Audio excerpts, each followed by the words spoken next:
الحمد لله رب العالمين والصلاة والسلام على سيد الرسل وخاتم الأنبياء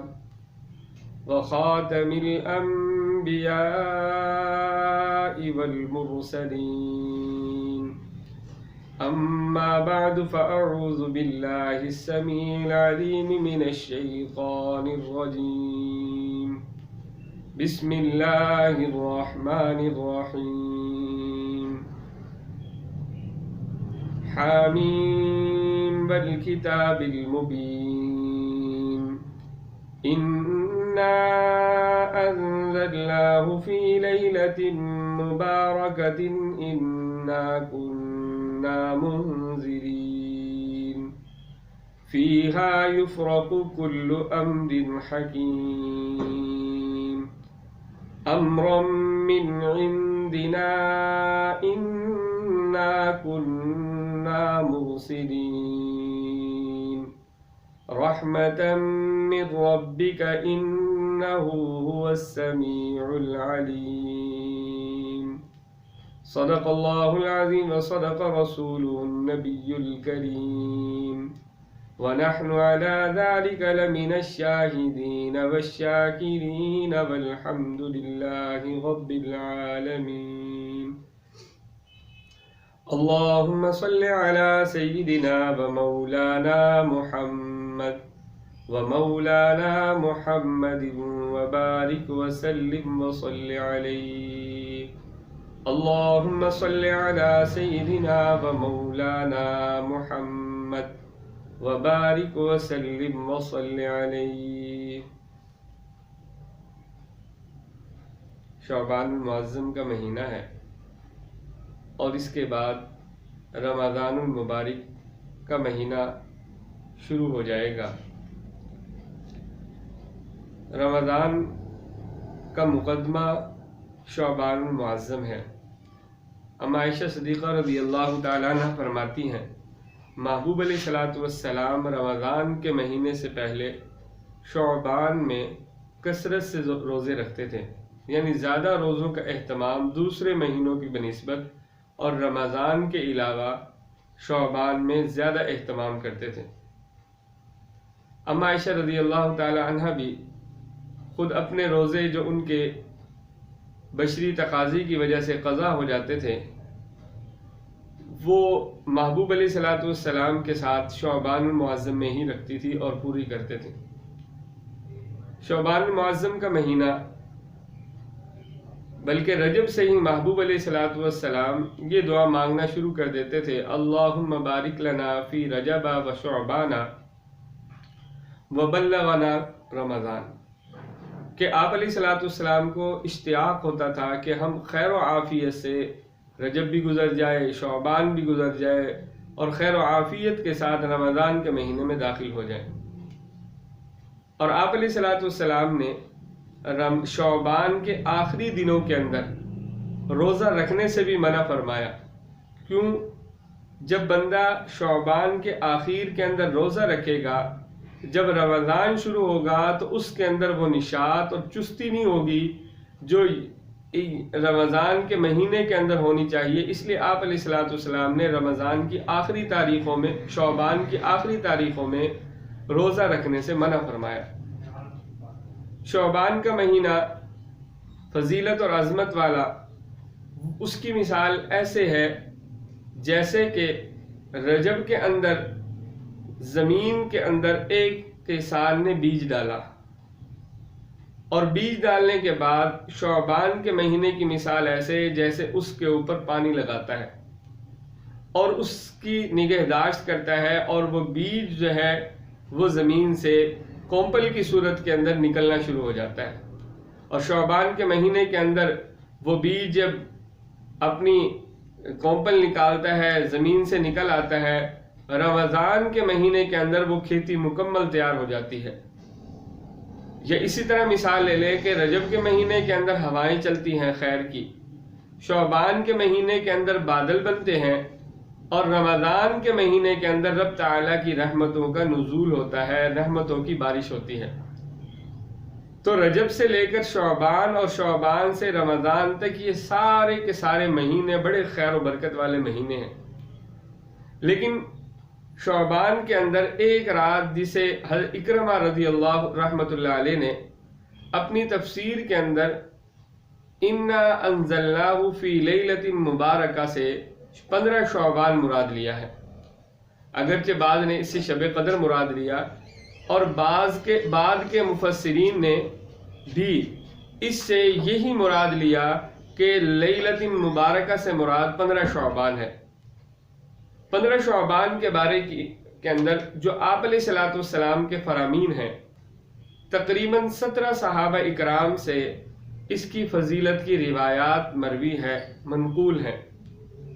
اگرچہ بعض کی اسناد کے اندر کچھ کلام کیا جاتا ہے، ضعف ہے، لیکن دوسری طرف ایک محدثین کا اصول ہے کہ اگر کسی حدیث کی سند کے اوپر کہیں پر کوئی اعتراض ہو یا کلام کیا جائے لیکن اس حدیث پر امت کا تعامل اور عمل ہو تو وہ حدیث جو ہے وہ حسن لغیرہ ہو جاتی ہے. تو حسن لغیرہ ہونے کی وجہ سے، تعامل امت ہونے کی وجہ سے کہ امت ہر دور کے اندر شعبان کی 15 تاریخ کے اندر 15ویں رات کو جو ہے وہ عبادت کرتی ہے، روزہ رکھتی ہے، تو امت کے تعامل کی وجہ سے اس حدیث کے اندر جو ضعف پایا جاتا ہے وہ بھی ختم ہو جاتا ہے. یہ ائمہ محدثین کا اصول ہے. اور اس شعبان کے 15 تاریخ کے بارے میں مختلف روایات آتی ہیں. آپ علیہ الصلوۃ والسلام نے فرمایا کہ اللہ رب العزت اس رات ایک قبیلہ تھا، قبیلہ کلب، وہ بکریاں بہت زیادہ پالتے تھے. تو آپ علیہ السلام نے فرمایا کہ قبیلہ کلب کی بکریوں کے اوپر جو بال ہے اللہ رب العزت اس رات جو ہے اس سے بھی زیادہ رحمتوں کا نزول فرماتے ہیں. اور ایک روایت کے اندر آیا، علی کرم اللہ وجہہ ارشاد فرماتے ہیں کہ تم اس دن کا روزہ رکھو اور رات کی عبادت کرو، کیونکہ اللہ رب العزت اس رات میں آسمان دنیا پر تشریف لاتے ہیں، اور آسمان دنیا پر آ کر اللہ رب العزت منادی کرواتے ہیں حل من مستغفر یغفر لہ، کہ کوئی مغفرت طلب کرنے والا ہے کہ اس کی مغفرت کر دی جائے.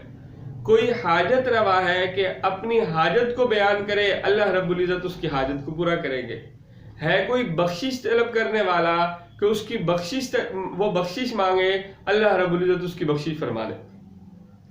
اس رات بکثرت رب تعالیٰ کی رحمتوں کا نزول ہوتا ہے، اور اللہ رب العزت غروب آفتاب سے لے کر صبح تک یہ اعلانات فرشتوں کے ذریعے کرواتے رہتے ہیں. اور اس کے علاوہ بھی متعدد روایات کے اندر آتا ہے آپ علیہ السلام نے اس رات کی بڑی فضیلت بیان فرمائی. اور ایک روایت کے اندر آتا ہے محبوب علیہ الصلوۃ والسلام نے ارشاد فرمایا کہ اس رات اللہ رب العزت ہر بندے کے اوپر اپنی رحمت کا نزول فرماتے ہیں، مگر چند نفوس ایسے ہیں اللہ رب العزت ان کی طرف رحمت کی نظر نہیں فرماتے. ان میں سے ایک بندہ وہ جو مشرک ہے، کیونکہ قرآن مجید کا اٹل فیصلہ ہے ان اللہ لا یغفر ان یشرک بہ ویغفر ما دون ذلک لمن یشاء. رب تعالیٰ ارشاد فرماتے ہیں کہ میں شرک کے علاوہ ہر گناہ کو معاف کر دوں گا، شرک کو میں کبھی بھی معاف نہیں کروں گا. تو اس رات اللہ رب العزت کی طرف سے رحمتوں کا نزول ہوتا ہے، مغفرت کی بارش ہوتی ہے، اللہ رب العزت کی طرف سے رحمتوں کے پروانے جاری ہوتے ہیں. لیکن اس رات کے اندر مشرک آدمی کی بخشش نہیں ہوتی. اور ایک روایت کے اندر آتا ہے جو بندہ قطع تعلقی کرتا ہے، صلہ رحمی نہیں کرتا، لوگوں کے ساتھ اچھا میل نہیں کرتا، اچھا برتاؤ نہیں کرتا، قطع تعلقی کرتا ہے، لڑائی جھگڑا کرتا ہے، فساد ڈالتا ہے، اللہ رب العزت اس رات اس شخص کی بخشش نہیں فرماتے. اور ایک روایت کے اندر آتا ہے جو دل کے اندر کینہ رکھتا ہے، جو دل کے اندر کینہ رکھتا ہے، یعنی کینے کا مطلب کیا کہ ایک آدمی نے ایک آدمی کو نقصان پہنچایا، اب وہ فی الوقت ان ٹائم تو اس سے بدلہ نہیں لے سکتا، اب وہ کہتا ہے کہ کبھی یہ میرے اس میں آئے گا، میرے نیچے آئے گا، پھر میں اس سے بدلہ لوں گا. اب وہ دشمنی کو دل کے اندر پالتا ہے. جیسے لوگ جو ہیں وہ اپنی قیمتی اشیاء کی حفاظت کرتے ہیں وہ عداوت اور دشمنی کو اپنے دل کے اندر محفوظ رکھتا ہے اور پھر وقت آنے پر اس سے جو ہے وہ بدلہ لیتا ہے۔ اب یہ بندہ جو دل کے اندر دشمنی پال رہا ہے، اس کو کہتے ہیں کینہ پرور، کہ کینے کو اس کے اندر بغض ہے، عناد ہے ایک مسلمان کے بارے میں۔ اب اللہ رب العزت فرماتے ہیں کہ اس رات میں ہر شخص کی بخشش کرتا ہوں، لیکن وہ بندہ جو دلوں کے اندر دشمنی پالتا ہے، کینہ پرور ہے، اس بندے کی اس رات بخشش نہیں ہوتی۔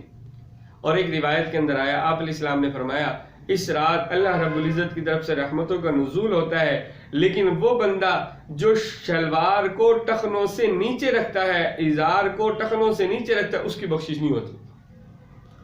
اب کیا مطلب یہ کہ اس زمانے کے اندر شلوار یا تہبند کو نیچے لٹکانا کہ وہ زمین پر گھسٹے، یہ تکبر اور غرور کی علامت ہوتی تھی۔ وہ فخریہ طور پر اس طرح کرتے تھے، اور تکبر اللہ رب العزت کو پسند نہیں۔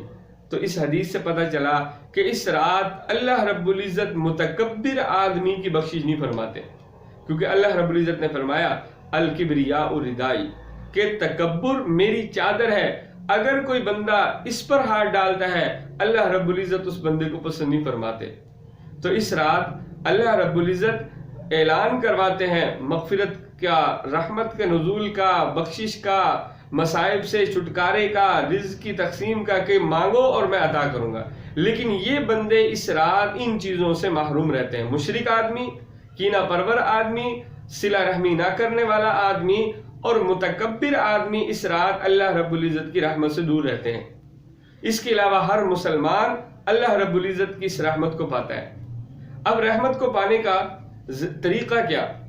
ایک تو طریقہ یہ، جیسے بعض تابعین اور بعض نیک لوگوں سے آتا ہے کہ وہ اس رات عبادت کرتے تھے، اس رات عبادت کرتے تھے اللہ رب العزت کے سامنے رو کر۔ اس رات کی ویسے تو سب سے بڑی فضیلت کی رات جو ہے وہ شب قدر ہے۔ قرآن مجید کے اندر آیا انا انزلناہ فی لیلۃ القدر وما ادراک ما لیلۃ القدر لیلۃ القدر خیر من الف شہر، کہ 1000 رات کی عبادت سے اس ایک رات کی عبادت افضل ہے۔ لیکن اس کے بعد شب برات بھی جو ہے وہ ایک ایسی رات ہے، اس رات بھی عبادت کرنے والا اللہ رب العزت کی طرف سے رحمتوں کے، اللہ رب العزت کی طرف سے سعادتوں اور اللہ رب العزت کی طرف سے انعامات سے خالی نہیں ہو سکتا۔ اللہ رب العزت اس رات فرماتے ہیں انا انزلناہ فی لیلۃ مبارکہ، بے شک ہم نے اس کو نازل کیا لیلۃ مبارکہ، برکت والی رات کے اندر۔ اور اس رات اللہ رب العزت فیصلے فرماتے ہیں۔ بعض روایات کے اندر آیا کہ اللہ رب العزت اس رات لوگوں کی تقدیر کے فیصلے فرماتے ہیں کہ اس سال اس بندے کو موت آئے گی، اس بندے کو حیات ملے گی، اس بندے کو اتنا رزق ملے گا، اس بندے کو یہ کام ہوگا، یہ فلاں کام ہوگا۔ تو اس رات اللہ رب العزت وہ فیصلے فرماتے ہیں۔ تو انا انزلناہ فی لیلۃ مبارکہ، برکت والی رات ہے، لیکن برکت ان اشخاص کے علاوہ ہر بندے کو ملتی ہے۔ اب اس رات کے اندر بندہ عبادت کرے، دن کا روزہ رکھے۔ عبادت کرنے کے لیے کون سے اعمال کرے کہ بندہ جو ہے وہ اعمال جو ہے وہ کرے تو یہ رات اس کی قیمتی بن جائے۔ ویسے تو کسی خاص حدیث کے اندر کوئی خاص عمل اس رات کے بارے میں منقول نہیں۔ بعض لوگ کہتے ہیں کہ فلاں عمل کریں، فلاں تسبیح پڑھیں، فلاں نفل پڑھیں، فلاں طریقے سے کوئی خاص عمل آپ علیہ الصلوۃ والسلام سے منقول نہیں جو اس رات میں کیا جائے۔ ہاں، آپ علیہ الصلوۃ والسلام سے یہ ثابت ہے کہ آپ علیہ الصلوۃ والسلام جو ہے اس رات، اما عائشہ رضی اللہ تعالیٰ فرماتی ہیں کہ میرے ساتھ آپ علیہ السلام آرام فرما رہے تھے اور اٹھے، اور میں جب آپ کو تلاش کرتے کرتے باہر نکلی تو آپ علیہ الصلوۃ والسلام میدان احد کے اندر شہدائے احد کی قبروں پر آپ علیہ الصلوۃ والسلام تھے۔ تو آپ علیہ الصلوۃ والسلام اس رات قبرستان گئے، لیکن قبرستان جانا مسنون سنت عمل ایک دفعہ ثابت ہے تو وہ ایک دفعہ کر لیا جائے، لیکن یہ کہ قبرستان کے اندر میلہ لگا دینا اور ہجوم لے کر جانا اور وہاں عورتوں کو لے کر جانا جس سے بے پردگی ہو، یہ شریعت اس چیز کی اجازت نہیں دیتی۔ ہاں، اس رات کے اندر عبادت کی جائے۔ عبادت کا طریقہ کیا؟ کہ انسان اس رات قرآن مجید کی تلاوت کرے، کیونکہ اللہ رب العزت کا قرب پانے کا جو آسان ذریعہ ہے کہ اللہ رب العزت کے بندہ قریب ہو جائے، وہ قرآن مجید کی تلاوت ہے۔ بندہ جتنی تلاوت کرتا ہے اتنا اللہ رب العزت کی طرف سے آیا ہوا میسج اور آیا ہوا پیغام پڑتا ہے۔ جیسے ایک آدمی کسی کو چاہتا ہے، کسی سے محبت کرتا ہے، تو اس کی طرف اگر پیغام آئے تو وہ بار بار اس میسیج کو پڑھتا ہے کہ یہ فلاں کی طرف سے میرے پاس پیغام آیا ہے، یہ فلاں کی طرف سے میرے پاس پیغام ہے، لوگوں کو بتلاتا ہے۔ تو یہ بھی اللہ رب العزت کی طرف سے محبوب علیہ السلام کے واسطے سے اس کے بندوں تک ایک پیغام ہے، اللہ رب العزت کا ایک میسیج ہے۔ تو قرآن مجید کی جتنی تلاوت کی جائے، قرآن مجید کی تلاوت کرنے سے بندے کو اللہ رب العزت کا قرب ملتا ہے۔ اور اسی طرح دوسرا عمل نفل نماز کا اہتمام کیا جائے۔ کوئی خاص اس کے اندر اذکار نہیں ہے، خاص صورتیں نہیں ہیں، ویسے ہی نفل نماز پڑھی جائے۔ آپ علیہ الصلوۃ والسلام کا تو معمول تھا، رب کا قرآن کہتا ہے یا ایھا المزمل قم اللیل الا قلیلا نصفہ او انقص، کہ نصف رات یا اس سے کم رات آپ اللہ کی عبادت کریں۔ تو محبوب علیہ الصلوۃ والسلام رات کو طویل نوافل پڑھتے تھے۔ اما عائشہ رضی اللہ عنہا فرماتی ہیں کہ نوافل کے اندر طویل قیام کی وجہ سے محبوب علیہ الصلوۃ والسلام کے پاؤں مبارک پر ورم آ جاتا، سوزش کا شکار ہو جاتا۔ 1 سپارہ 2 سپارہ 3 سپارے کثرت سے محبوب علیہ الصلوۃ والسلام جو ہے قرآن مجید کی نفلوں کے اندر تلاوت کرتے تھے۔ اور رب کا قرآن بھی کہتا ہے کہ بندے کے جتنے زیادہ سجدے ہوں گے وہ اتنا اللہ رب العزت کے قریب ہو جائے گا، جتنے سجدے ہوں گے اتنا اللہ رب العزت کے قریب ہوگا۔ تو بندہ فرائض پورے کرنے کے بعد، سنتیں پورے پڑھنے کے بعد، واجب پورے نفل کا اہتمام کرے، اور اس رات بھی نوافل کا اہتمام کرے، لمبے لمبے نوافل پڑھے، لمبا سجدہ کرے، لمبے رکوع کرے، تو اللہ رب العزت کے سامنے جو ہے تلاوت کرے، نوافل پڑھے۔